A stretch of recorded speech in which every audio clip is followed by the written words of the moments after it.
José Ndundo, bonsoir. Bonsoir. Vous êtes le président national du PDC, vice-président au G7. Merci de nous accorder cette interview. Vous êtes notre invité ce soir.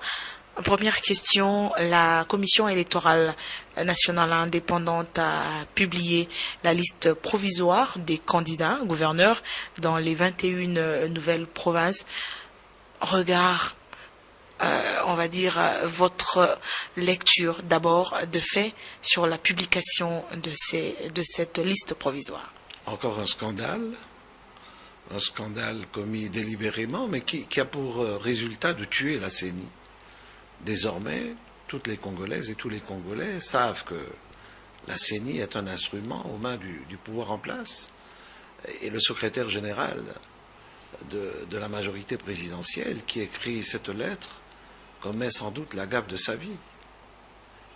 Je ne crois pas que les Congolais sont dupes maintenant. Ils savent qu'en réalité, la CENI fait le travail, le boulot qu'on lui confie par le pouvoir, et donc sa neutralité, son indépendance sont remises définitivement en cause. Qu'est-ce qui vous fait dire que la CENI, on comprend ce que vous voulez dire, se disqualifie aux yeux de tous, parce que Minakou a écrit à la Commission électorale nationale indépendante, n'a-t-il pas raison de vouloir remettre un peu de l'ordre au sein de la majorité présidentielle? D'abord, ce n'est pas à lui, c'est pas lui qui dirige la CENI, et donc il n'a pas à intimer un ordre quelconque à la CENI en disant un tel ne peut pas parce qu'il aurait appartenu à la majorité.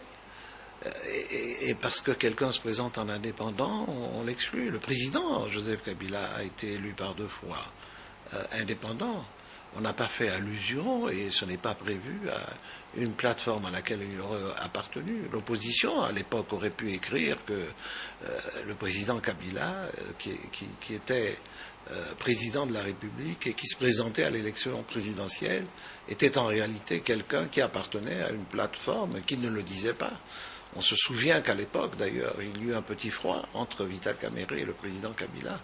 Donc aujourd'hui, en prenant cette initiative d'écrire publiquement et de faire savoir que c'était le pouvoir qui désignait qui pouvait être reçu, qui pouvait ne pas être reçu à cet examen, à ce concours, n'a servi qu'à une chose, démontrer définitivement à tous les Congolais que d'abord, la CENI n'est pas indépendante, et puis démontrer qu'en réalité, alors que l'on demande que tout le monde se présente au dialogue, on fait tout pour que les gens n'aillent pas au dialogue. Et nous en sommes heureux. Nous constatons qu'on nous donne là les preuves de la mauvaise foi délibérée qui existe dans le jeu politicien actuel. Et qu'est-ce que vous attendez finalement de ces élections? C'est vrai que l'opposition a boycotté la participation à l'élection des gouverneurs dans ces 21 provinces. Est-ce que vous êtes optimiste quant à la suite? Non, on ne peut pas être optimiste quant à la suite. Souvenez-vous, il y a quelques mois, déjà, nous avions dénoncé les choses comme elles se passaient. Et aujourd'hui, en concours de circonstances providentielles, on nous donne raison. Il n'y a plus personne qui croit en la bonne foi du pouvoir en face de nous. Donc, nous disons, on attend que tout se passe et que cette CENI, telle qu'elle se présente, telle qu'elle accepte les instructions venues d'un des compétiteurs, n'est plus neutre, n'est plus indépendante et donc est appelée à être, quoi qu'il en coûte, modifiée. Une CENI qui va être modifiée parce que c'est pas avec, selon à vous entendre, cette CENI qu'il faudra aller aux élections, notamment élections présidentielles.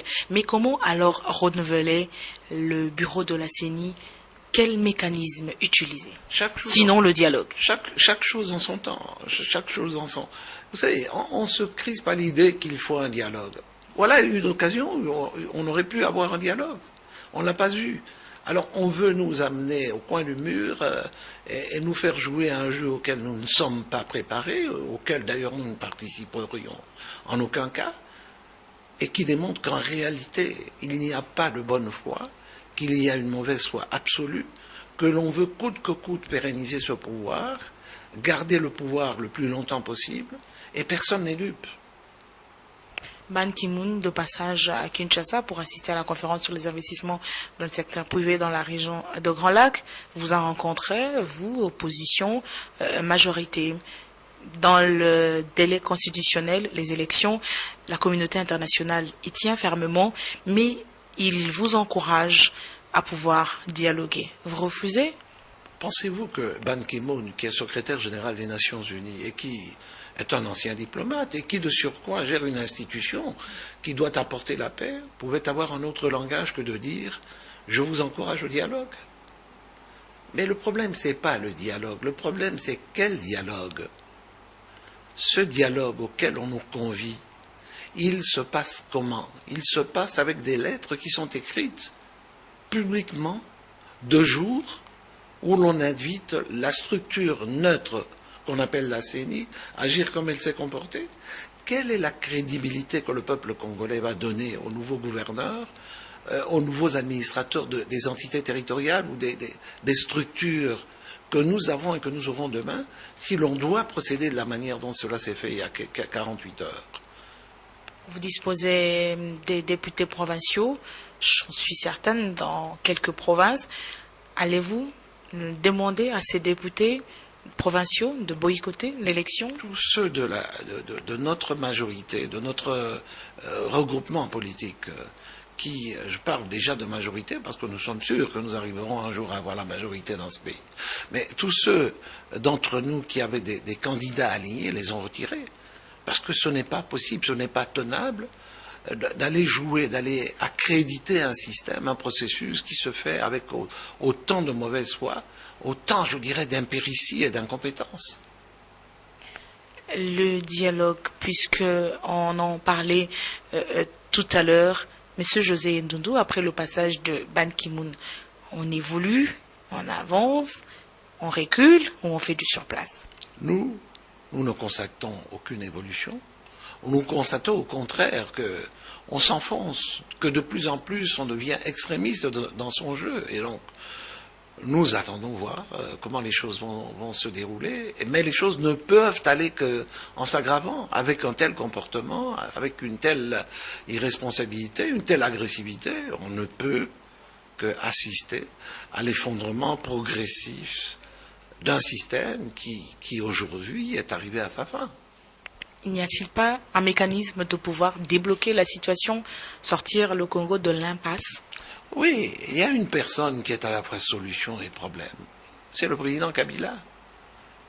Si plus le temps passe, moins il devient solution et plus il devient problème. Et donc il a intérêt à initier des actions courageuses et pas des actions ou laisser tolérer des actions comme celles que nous évoquons, par laquelle vous avez commencé cet entretien. La question des gouverneurs, la manière dont on a découpé les provinces, pour quel but? On a créé des commissaires spéciaux, pour quel but? Sans moyens. Et ce qui se passe aujourd'hui, de surcroît, montre qu'il ne faut plus aller chercher des solutions du côté où on attendait des solutions. Et que donc on arrive à un pouvoir d'impasse progressive et qui ne peut arranger les problèmes de personne. Et c'est désespérant de constater cette situation macabre, cette situation absolument insupportable dans laquelle nous nous trouvons aujourd'hui. Et la population doit faire quoi? Parce que ni vous, ni les autres ne savent où nous allons, où vous allez avec cette politique actuellement. Que faire? La population doit faire quoi exactement? La population sait ce qu'elle doit faire. La population actuelle insupporte la population de ce pays. Et nous tous, nous sommes quelque part de malheureux hypocrites, parce que nous savons comment se comporte la population. Nous savons comment la population réagit par rapport aux scènes actuelles. Il y a des gens qui s'imaginent que la population n'est pas au courant des désignations des gouverneurs ou du découpage des provinces ou d'autres choses qui se passent. La population est informée. Et elle rendra, le jour où il lui sera donné la possibilité de donner son point de vue, elle rendra le jugement définitif par rapport au comportement de quelques-uns. José Ndundu, est-ce que vous pensez que tout calcul fait, novembre 2016, il y aura élection présidentielle dans ce pays? Il faut qu'il y ait élection présidentielle en novembre. Réalisme politique. Il faut que la question du mandat du président soit résolu à ce moment-là. S'il n'y a pas une solution, tout est possible à ce moment-là. Réalisme politique. Et s'il n'y a pas élection, pourquoi ne pas dialoguer pour vous mettre d'accord sur un calendrier consensuel? Dialoguer avec des partenaires qui se comportent comme ce que vous avez vu, tout ce que nous disons depuis 6, 7, 8 mois, et même avant quand nous étions de la majorité. Aujourd'hui, on apporte les preuves. C'est comme s'il y avait quelque part un mécanisme de délivrance qui se fait. On nous apporte les preuves que nous avons bien fait de nous comporter comme nous nous sommes comportés et qu'il faut poursuivre sur le chemin du refus d'un dialogue qui est déjà piégé, qui est vicié, qui est totalement inopérant, qui ne pourra apporter que de nouveaux problèmes, parce qu'il est mal conduit, parce qu'il est mal voulu, parce qu'il est mal piloté. Pourquoi le dialogue fait-il autant peur? Vous avez peur de vous retrouver face à une majorité ou peut-être on vous proposera entre autres une transition que vous refutez de toute force? Non, comme nous refusons déjà le principe, nous ne réfléchissons pas à des problèmes de transition, nous disons que la Constitution est claire, qu'il y a des lois qui ont bien décrit le mécanisme, le fonctionnement du mécanisme, et nous voyons qu'aujourd'hui on veut contourner, mais novembre arrive, décembre arrive, la question de la légitimité va se poser, la question même de la légalité va se poser, et donc on se dirige maintenant vers des problèmes de plus en plus grands. Et ce n'est l'intérêt de personne d'aborder le problème de plus en plus grave dans le comportement, avec le comportement que nous connaissons aujourd'hui. Vous êtes convaincu que l'opposition tiendra face à ce refus de participer au dialogue? Bien sûr. Si le dialogue... Dans son ensemble?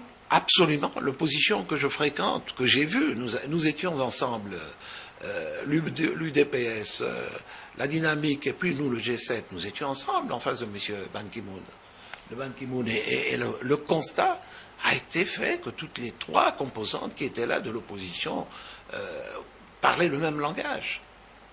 La société civile, dans sa diversité, une plateforme de la société civile, a fait une déclaration hier où elle projette une marche le 5 mars prochain.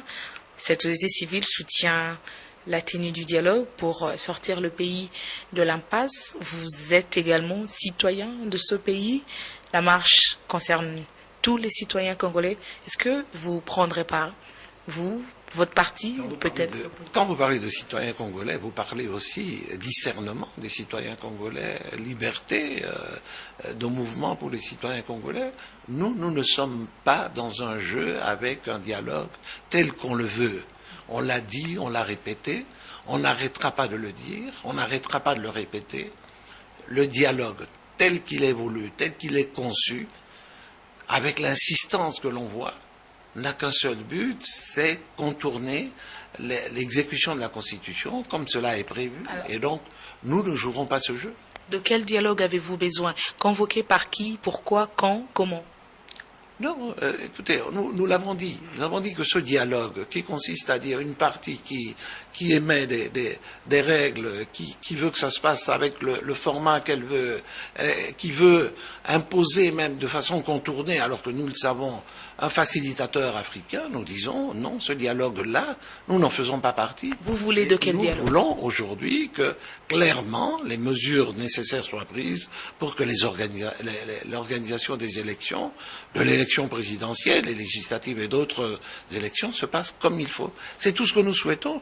Nous ne pensons pas qu'il soit nécessaire de faire un dialogue quelconque pour aller aux élections. On ne l'a pas fait en 2006, on ne l'a pas fait en 2011. Pourquoi aujourd'hui, tout d'un coup, à 10 mois, on veut qu'il y ait un dialogue? Un dialogue, si la question de crise était majeure dans le pays, on pourrait envisager un dialogue.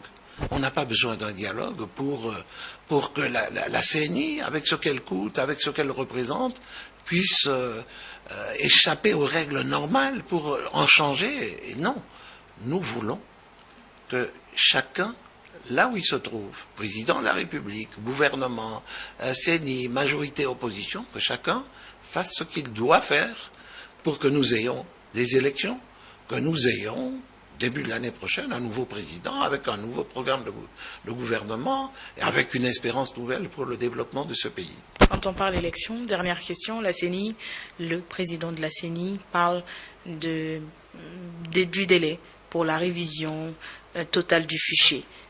Condition sine qua non pour organiser des élections qui n'appelleront peut-être pas contestation après 14-16 mois. Monsieur José Ndodo, on est parti au-delà de novembre. Qu'il prenne garde, le président. Il est en train tous les jours de se faire déconsidérer par l'opinion publique, par l'opinion nationale, mais aussi par l'opinion étrangère. Or, cette opinion étrangère aussi a son poids dans le déboursement des ressources nécessaires. Et donc aujourd'hui, progressivement, on amène au coin du mur ce président de la CENI. Et il faut qu'il se ressaisisse, parce que dans la situation actuelle, toute sa crédibilité s'ébranle. José Ndodo, merci. Merci.